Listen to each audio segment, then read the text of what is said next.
Hello, ici Dorine, Et Cyril, des investisseurs sereins. après plusieurs années de travail en tant qu'ingénieur, nous nous sommes lancés en investissement immobilier. Après 5 années d'acquisition, nous étions devenus libres financièrement. Dans ce podcast, nous vous partageons les stratégies et les bonnes pratiques pour développer votre intelligence financière. Dans le but non seulement d'être plus riche sur le papier, mais avant tout pour devenir plus libre et plus heureux. Alors, ouvrez grand vos oreilles et préparez-vous à atteindre vos objectifs. L'impact du PLF 2025 sur l'immobilier locatif. Hello les investisseurs sereins, j'espère que vous allez bien. Aujourd'hui, on va parler d'actualité, parce que vous savez bien que mon point de vue par rapport aux lois qui vont potentiellement sortir, etc., vous avez bien vu que depuis que j'avais fait l'épisode où on avait évoqué l'alerte catastrophique de la fin du LMNP, etc., et aujourd'hui, le projet de loi est enfin adopté à l'Assemblée. Donc, moi, je considère que c'est maintenant que je me plonge vraiment dans ce qui est réellement passé. Parce que vous imaginez bien que si j'avais suivi pendant 4 mois tout le tralala qui s'est passé à l'Assemblée sur ce qu'on rajoute pas, que ce finalement on va pas mettre, ou ce qu'on va mettre, etc. Enfin, je veux dire, en fait, tu perds une énergie de dingue. Donc, vaut mieux dans la vie se concentrer sur les faits et avancer plutôt que de perdre de l'énergie sur des hypothèses en permanence, parce qu'en fait, je pense vraiment que le bénéfice est faible par rapport à l'énergie que ça aurait pris de faire ça pendant des heures et des heures les mois qui précèdent. Donc maintenant que le texte est passé, j'ai pris le temps de regarder quels sont les impacts concrets qui sont effectifs à partir de cette année sur l'immobilier locatif. Alors, je précise que cet épisode est vraiment orienté location longue durée. Je ne suis pas allée dans le détail pour la location courte durée, étant donné que nous-mêmes, on n'a pas de location courte durée. Donc, je reste sur la partie location longue durée. Quels sont les impacts sur le LMNP et autres? Parce que vous allez voir, il y a des impacts aussi qui sont communs à tout l'immobilier. J'en ai choisi 3 qui m'ont paru les plus pertinents et ceux qui vont m'impacter moi en tout cas directement, soit dans mes projets passés, soit dans mes projets futurs. Donc je trouvais que c'était intéressant que je vous partage selon moi, et je vais faire ça dans l'ordre croissant, du moins grave au plus grave de ce qui s'est passé, en tout cas ce qui a été décidé. Évidemment, il n'y a pas de réforme qui allait dans le bon sens, hein. Tout ce qui est passé fait que on va payer plus, voilà, hein. Donc il n'y a pas de bonnes nouvelles, c'est que des mauvaises nouvelles. Donc je les ai classées de la moins mauvaise à la plus mauvaise nouvelle. Donc j'en ai choisi 3, c'est parti. Donc écoutez bien ce qui a été décidé par les politiques dans ce pays. Donc, la première règle qui change, c'est par rapport au CGA. Donc le CGA, c'est un mécanisme qui avait été créé pour que les comptes soient vérifiés. Donc quand je dis les comptes, c'est la comptabilité LMNP. Donc le CGA, c'est le centre de gestion agréé qui est en fait une sorte de petit tarif. Alors je vous dis concrètement, nous, ça nous coûtait 138 € par an. Donc on payait le CGA 138 € par an et ça nous donnait la possibilité d'avoir une réduction directe d'impôt d'environ 900 €. Je crois que c'est 905 ou 915, mais dans les eaux là. Ça c'est terminé. A priori, à partir de, je ne sais pas si c'est cette année ou l'année prochaine, mais grosso modo, ça c'est fini. Il n'y aura plus cette réduction d'impôt. Donc, ça veut juste dire que les frais de comptabilité vont être directement déduits des bénéfices LMNP, tout simplement. Donc, ça fait une perte qui n'est pas dingue. On va évaluer peut-être la perte. Vraiment, je dis au pif, là, je n'ai pas fait le calcul en détail, mais c'est quelques centaines d'euros qu'on a perdu à cause de cette loi qui est passée par rapport au CGA.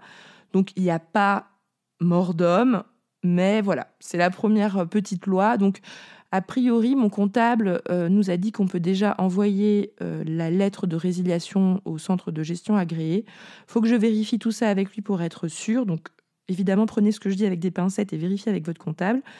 Mais grosso modo, j'ai cru comprendre que du coup, ça ne sert plus à rien d'être adhérent d'un centre de gestion agréé. Et donc, voilà. Donc, j'ai l'impression que c'est la fin de ces centres de gestion. Parce que je ne sais pas qu'est-ce qu'ils avaient d'autre. Peut-être qu'ils avaient d'autres clients sur d'autres thématiques. Mais en tout cas, sur la partie LMNP. J'ai l'impression que c'est fini pour eux, ça. Et donc, que nous aussi, entre guillemets. Moi, ça me paraît pas bête. Bon, en tout cas, mon avis par rapport à la fin de cette chose, c'est que c'est bizarre de payer de l'administration en plus pour avoir de la réduction d'impôts. Donc là, c'est la partie un peu logique de ma part qui parle. Si j'avais été politicienne, je pense que j'aurais été assez d'accord d'enlever cette couche administrative en plus, de reprendre un autre organisme qui vérifie nos comptes. Bon, voilà, mon avis, c'est que c'est pas bête. Ça coûte quelques centaines d'euros là depuis avoir la réduction, mais je me dis, ok, moi ça me va. Je pense que déjà d'avoir un comptable, c'est très bien. D'ailleurs, je fais une petite aparté. Avec Cyril, nous, on est vraiment partisans que vous ayez un vrai comptable. C'est-à-dire que vous ne fassiez pas votre comptabilité dans votre coin. Nous, on aime bien avoir un interlocuteur avec qui on peut poser les questions, vérifier. Vous voyez, en fait, moi, ce que je dis, c'est ce que je comprends. Mais moi, quand je passe à l'action, je revalide toujours par un professionnel spécialisé du sujet. Moi, je ne suis pas une professionnelle de la comptabilité. Donc, je comprends à peu près qu'il y a un truc sur ce sujet-là, qu'a priori, il faut que je résilie et qu'il n'y a plus cette réduction d'impôts. Je vais demander confirmation à mon comptable avant d'envoyer le courrier au centre de gestion agréé. Et c'est comme ça qu'on fonctionne. Voilà. Ensuite, maintenant, on va passer à la deuxième nouvelle qui est un peu plus grave. Donc, on était à des centaines d'euros. Là, c'est la deuxième mauvaise nouvelle qui est sur des milliers d'euros. Alors, la mauvaise nouvelle, numéro 2, c'est le fait que les frais de notaire vont augmenter. Qu'est-ce qui s'est passé ? En fait, les frais de notaire, une partie des frais de notaire, donc vous savez que c'est un peu un abus de langage, parce que les frais de notaire ne sont pas forcément des frais qui vont au notaire. Hein. Les frais de notaire, ça inclut des droits de mutation à titre onéreux, qui sont en fait des droits qui sont versés notamment en partie aux collectivités. Et donc en fait, c'est des sortes de taxes de l'État qui se cachent derrière les frais de notaire en grande majorité. Et donc, ils ont décidé d'augmenter ces taxes. Et ces taxes, elles ont été créées notamment parce qu'il y avait une baisse forte du nombre de transactions en 2024. Donc, en fait, il y a eu beaucoup moins de changements de propriétaire parce qu'il y a eu moins d'opérations immobilières. Et donc, en fait, ces droits de mutation à titre onéreux, donc DMTO, donc les droits de mutation... Alors, une mutation, c'est pour dire que c'est le propriétaire qui a changé à titre onéreux, c'est-à-dire que c'était payant et non pas gratuit. Si ça avait été gratuit, c'est comme une donation. Donc là, entre guillemets, c'est des échanges donc de biens immobiliers à titre onéreux. Et donc, comme il y en a eu beaucoup moins, les collectivités ont reçu beaucoup moins de taxes sur ce sujet, ce qui est donc embêtant parce que vous savez bien que les collectivités manquent d'argent. Alors, les collectivités territoriales, je ne sais pas lesquelles, les départementales, je ne sais pas exactement, je ne suis pas une grande... dans le détail, mais en grosso modo, les collectivités ont besoin d'argent. C'est eux qui touchent ces fameux frais de notaire qui sont les droits de mutation à titre onéreux. Et donc, ils ont décidé d'augmenter de 0,5% ces droits. Alors concrètement, en termes d'impact, c'est de l'ordre de quelques milliers d'euros. J'ai fait quelques calculs pour l'exemple. Donc, on a, par exemple, si jamais vous achetez un bien à 250 000 euros, grosso modo, il y aura 1 250 euros de frais de notaire supplémentaires. Si jamais vous êtes sur un achat à 600 000 euros, vous avez grosso modo 3 000 euros à payer en plus. Donc, on est de l'ordre du millier d'euros. 600 000, c'est 3 000 euros à payer en plus. 250 000, c'est 1 250 euros de frais de notaire à payer en plus. Moi, je considère que c'est pas l'impact le plus fou du monde. C'est quand même embêtant, hein, c'est sûr. On préfère pas, on préfère forcément toujours payer moins. L'impact, normalement, je le considère comme pas énorme pour nous, les investisseurs sereins, tout simplement parce que je considère que si vous faites un achat de 600 000 euros, j'espère sérieusement de votre côté que vous avez au moins budgété 60 000 euros, c'est-à-dire 10% je dis pas d'apport à mettre dans le projet, mais en tout cas de sécurité. Donc, grosso modo, c'est pas 3 000 euros qui vont changer la donne pour vous. Voilà, c'est pas quelque chose qui change la donne. C'est un peu embêtant. Ça, on va dire, ça justifie d'autant plus le fait de réussir à emprunter les frais de notaire avec l'astuce de l'acte en main qui fonctionne pas à chaque fois, mais qui peut fonctionner potentiellement. Donc voilà, ça c'est un peu la mauvaise nouvelle, mais on va dire c'est la moyenne mauvaise nouvelle, c'est pas la très mauvaise nouvelle, comme je vais vous en parler juste après. Donc ça, c'est le deuxième point. C'est embêtant, c'est pas dramatique. Normalement, voilà, je pense que ça aura beaucoup plus d'impact pour les primo-accédants qui vont mettre très peu d'apport, ou en tout cas vont devoir déjà se serrer la ceinture pour réussir à payer les frais de notaire de leur résidence principale. Pour eux, c'est sûr que c'est plus embêtant. Imagine, tu achètes une maison à 250 000 €, tu t'endettes sur 30 ans, tu es un peu juste financièrement, et en plus de ça, on te demande de mettre de 1 250 € d'apport en plus. C'est pénible. Enfin, voilà, c'est plus. Mais pour nous, investisseurs immobiliers, je pense que ça n'a pas un grand impact. Et maintenant, on va parler de la troisième règle qui est passée, malheureusement, mais qui, on va dire, on pouvait s'y attendre parce que ça fait un moment qu'ils en parlaient.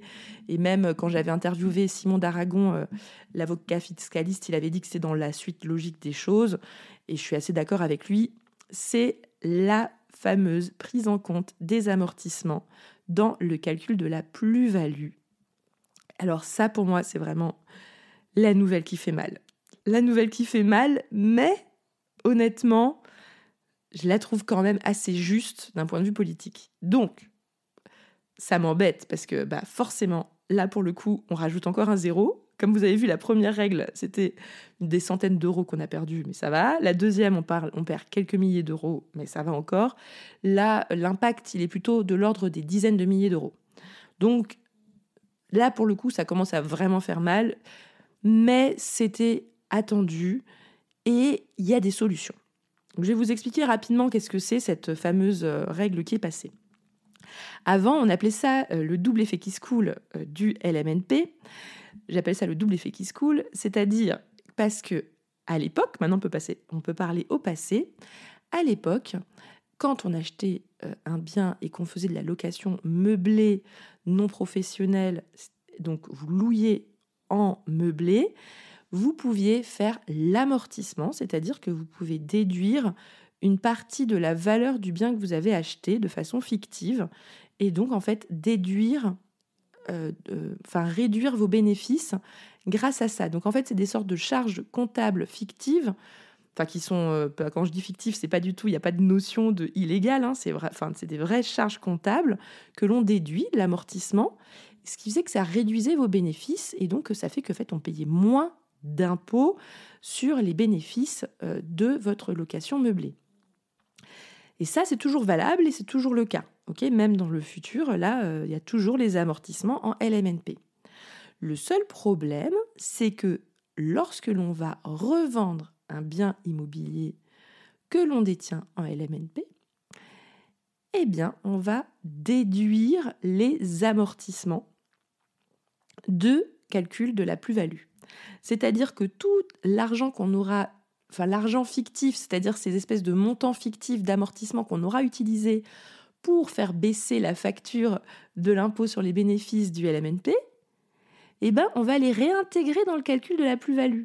Alors qu'avant, en fait, ils étaient effacés et on faisait comme s'ils n'existaient pas. Donc on appelait ça le fameux double effet qui se coule, parce que à la fois, tu avais un super bon plan pour la partie exploitation parce que tu payais peu d'impôts, et en plus de ça, tu payais aussi peu d'impôts parce que c'était pas réintégré dans le calcul de la plus-value. Donc en fait, c'était un double effet trop bien du LMNP. Sauf que maintenant, ils ont décidé que il allait plus avoir le double effet qui se coule. Et en fait, il y en a plus que. C'est fini la partie sur le fait que on peut pas l'utiliser. L'amortissement, en fait, on va devoir le réintégrer dans le calcul. Donc, je vais expliquer de façon plus claire pour les gens qui sont peut-être pas trop au fait de l'amortissement et tout ça, etc., si vous n'avez pas l'habitude. Si vous avez déjà des biens LMNP, vous savez de quoi je parle. Si vous n'en avez peut-être pas encore, c'est peut-être pas très clair pour vous. Donc, on va faire quelque chose de très simple, ok ? Imaginons que vous achetez un immeuble à 300 000 €, ok ? 300 000 €, c'est le prix de l'achat du bien. Vous allez peut-être faire 100 000 € de travaux, mais bon, on va pas parler des travaux. Là, je vais faire exprès de pas parler des travaux parce que ça va rendre le truc encore trop compliqué, donc faisons simple. Vous avez acheté un immeuble à 300 000 €. Grosso modo, on va faire très simple, vous allez pouvoir déduire 10 000 € par an de vos loyers. Pourquoi ? Parce qu'en fait, grosso modo, vous divisez par 30 ans, donc vous considérez qu'un immeuble est amorti sur 30 ans, donc 300 000 € divisé par 30, ça fait 10 000 € par an. Donc en fait, pendant les 30 prochaines années, vous allez pouvoir déduire 10 000 € des bénéfices et donc ne pas payer l'impôt sur les bénéfices. Alors je vais appeler ça comme ça par rapport au LMNP parce que c'est comme ça que ça fonctionne. On paye de l'impôt quand on est bénéficiaire en LMNP. Et bien en fait, vous allez pouvoir déduire 10 000 euros tous les ans. Donc en fait, grosso modo, il y a 10 000 euros de loyer que vous allez encaisser qui ne seront pas imposés. Ok ? Parce que forcément, vous déduisez 10 000 euros de vos loyers. Donc en fait, 10 000 euros de loyer ne seront pas soumis à l'impôt sur le revenu et sur les prélèvements sociaux. Et là, imaginez, vous détenez le bien pendant 10 ans. En fait, au bout de 10 ans, vous aurez déduit 100 000 euros. Donc grâce à ça, en fait, vous aurez eu 100 000 euros de loyer qui n'auront pas été imposés. Donc c'est ça qui est génial en LMNP. Sauf que maintenant, à partir de cette nouvelle loi de finances, les 100 000 euros, le gouvernement, les politiques ont décidé qu'on allait réintégrer les 100 000 euros dans le calcul de la plus-value. Donc imaginons que votre immeuble que vous avez acheté 300 000 euros. Ok ? Aujourd'hui, il en vaut 400 000, 10 ans plus tard. Voilà, il en vaut 400 000, 10 ans plus tard. En fait, votre plus-value, au lieu que ce soit 100 000 euros, c'est-à-dire 400 000 moins 300 000, et bien en fait, on va devoir réutiliser les 100 000 d'amortissement également qu'on va décider de compter dans la plus-value. Donc en fait, votre immeuble que vous avez acheté 300 000, que vous revendez 400 000, et bien en fait, l'impôt sur la plus-value, l'assiette qui va être utilisée, ça va être 200 000 euros, c'est-à-dire les 100 000 euros que vous avez déduits pendant 10 ans, plus les 100 000 euros de plus-value, entre guillemets, réelle, entre le prix d'achat et le prix de revente. Donc ça fait mal. Ça fait très très mal. Pourquoi ? Parce qu'en fait, vous savez bien que... Alors je ne sais pas si vous le savez, je vais le redire, je vais réexpliquer. Grosso modo, les loyers, quand ils sont imposés en LMNP et que vous êtes en bénéfice positif, c'est-à-dire que vous êtes bénéficiaire, tout le bénéfice va être imposé de la façon suivante. À la fois, il y aura 17,2% de prélèvements sociaux sur vos bénéfices, ainsi que votre taux marginal d'imposition. Donc ça peut être 15%, 30%, en fonction de votre TMI ou plus. Je ne sais pas c'est quoi votre TMI, mais voilà. En général, on va faire les calculs très simples avec les 30%. Et donc, 30% plus 17,2%, vous êtes imposé à 47,2% sur les bénéfices de votre location meublée. Donc c'est quand même énorme, c'est quasiment la moitié. Et donc, maintenant, en fait, c'est... Donc, juste pour que vous compreniez bien, grosso modo, tous les ans, grâce à l'amortissement, vous évitez de vous faire imposer 10 000 euros tous les ans, donc 10 000 euros multipliés par 47,2%, si jamais vous êtes sur la TMI 30%. Donc vous économisez 4 720 euros tous les ans grâce à l'amortissement. Okay, grosso modo, c'est comme ça que ça fonctionne. Là, maintenant, vous avez fait ces économies pendant 10 ans. C'est 4 720 euros grâce à l'amortissement. Mais maintenant, au moment de la revente, comme on reprend les 100 000 euros, en fait, vous allez être imposé sur les 100 000 euros que vous avez déduits. Et donc, comment est-ce qu'on va calculer ce taux ? En fait, la plus-value, c'est l'impôt sur le revenu des plus-values qui est un taux fixe de 19%. Donc ça, c'est un taux fixe. Il n'y a pas de TMI en compte. On ne prend pas en compte, dans le calcul de la plus-value, on ne prend pas en compte vos revenus. C'est le même pour tout le monde. C'est l'impôt sur le revenu des plus-values. C'est 19%. Et on prend aussi les prélèvements sociaux de 17,2%. Donc, vous avez bien compris le calcul. En principe, ce serait donc 100 000 euros donc d'amortissement que vous allez devoir payer la plus-value, plus donc 17,2 plus 19, donc ça fait 36,2% sur ces 100 000. Donc ça fait quand même 36 200 euros. Donc là, on n'est pas sur les petites mesures qui ont un impact de centaines d'euros ou de milliers d'euros. Là, on est sur de la grosse mesure à 10 000 euros. Et donc, à cause de cette mesure-là, vous allez payer 36 200 euros, alors qu'en fait, en temps normal, vous n'auriez pas payé cet argent. Mais, parce qu'il y a un mais, donc là, c'est sûr, là, vous vous dites, non mais quelle horreur, c'est horrible. Le PLF est une catastrophe. Alors, en fait, si on il y a quelque chose dont j'ai fait exprès d'omettre pour que vous compreniez bien, c'est l'abattement pour durée de détention. Il faut savoir que ça, c'est toujours valable. C'est-à-dire que l'État veut encourager le fait que l'on détient longtemps un bien. Et plus vous allez le détenir longtemps, plus vous allez avoir des abattements pour durée de détention. Donc moi, je me suis amusée à faire quelques calculs pour me rendre compte par rapport à quand est-ce que moi, j'avais prévu de vendre. mes biens, parce que je vous le dis tout de suite, même si vous dites jamais je vais vendre, en réalité, c'est le chemin d'une vie. Il y a un moment donné, on revend. Voilà. C'est la vie. Donc, la question, c'est quand, mais en tout cas, à un moment donné, on revend. Et donc, en fonction du moment où vous allez revendre, vous allez payer plus ou moins d'impôts. Et donc, tout à l'heure, dans mon exemple que je vous ai dit, j'ai fait exprès une faute. C'est-à-dire que si ça fait 10 ans, alors en réalité, j'ai le chiffre pour 9 ans, parce que j'ai fait des calculs tous les 3 ans, là, mais grosso modo, si jamais vous avez détenu le bien que entre 1 et 5 ans, à ce moment-là, vous payez plein pot 36,2%. Si jamais vous le détenez 9 ans, comme dans mon exemple là, que j'ai dit sur 10 ans, mais grosso modo, c'est à peu près dans les ordres là, c'est 30%. Vous allez payer. Parce qu'en fait, il y a un petit peu d'abattement qui se fait pour durée de détention. Et au fur et à mesure, par exemple, si vous êtes sur, par exemple, 21 ans, grosso vous vous dites, moi je revends quand mon crédit il est remboursé, 21 ans, c'est 13,40%.